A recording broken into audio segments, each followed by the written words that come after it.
বন্ধুরা কেমন আছেন? শিলার যৌথ পরিবার থেকে চলে এসেছি। আজকে আমি বানাবো কাঁচকলার কোপ্তা কারি এবং কিভাবে বানাবো সেটাই দেখাবো। প্রথমে আমি কাঁচকলাগুলো লম্বা লম্বা করে কেটে নিয়েছি এবং এই কারি করার জন্য আমি কিছুটা আলুও নেব, আপনারা আলু নাও নিতে পারেন। এবং আলুগুলোও ওই লম্বা লম্বা করে কাটা হয়েছে। এবার এইগুলোকে সেদ্ধ করার জন্য কুকারে দিয়ে দিয়েছি, আলাদা আলাদা আলাদা করে সেদ্ধ করে নিয়েছি আলু কাঁচকলা।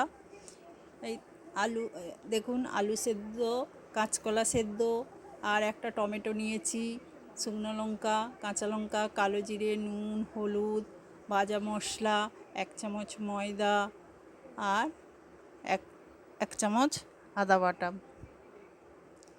এবার কাঁচকলার মধ্যেই নুন, হলুদ, ভাজা মশলা, 1 চামচ ময়দা আর 1/2 চামচ গোলমরিচ, আদা দিয়ে ভালো করে মেখে নেব।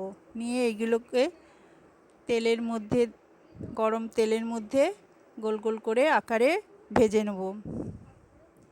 দেখুন আমার কি সুন্দর ফুলে উঠেছে। এইগুলো এপিট এপিট করে লাল করে ভেজে নেব। আমার কোপ্তা ভাজা হয়ে গেছে। এবার এর কারি করার জন্য গ্যাসে কড়া বসিয়ে দিয়েছি, তেল গরম হয়ে গেছে। কালো জিরে আর শুকনো লঙ্কার ফোড়ন দিয়েছি। এবার 1 চামচ আদা বাটাও দিয়ে দিয়েছি। আদাটা একটু নাড়াচাড়া করে আর আগে থেকে পেস্ট করা টমেটো পেস্টও দিয়ে দিয়েছি। এবার মশলাটাকে ভালো করে কষিয়ে নেব। মশলা থেকে যখন তেল ছেড়ে আসবে তখন আগে থেকে সেদ্ধ করা আলুর লাল করে ভেজে রেখেছিলাম সেই ভাজা আলু ওই মশলার মধ্যে দিয়ে কষে নেব। তারপর এর মধ্যে জল দিয়ে দেব এবং যখন ঝোলটা ফুটে উঠবে তখন ওই কোপ্তাগুলো দিয়ে গ্যাসটা বন্ধ করে দেবো। এই হয়ে গেল আমার কোপ্তা কারি।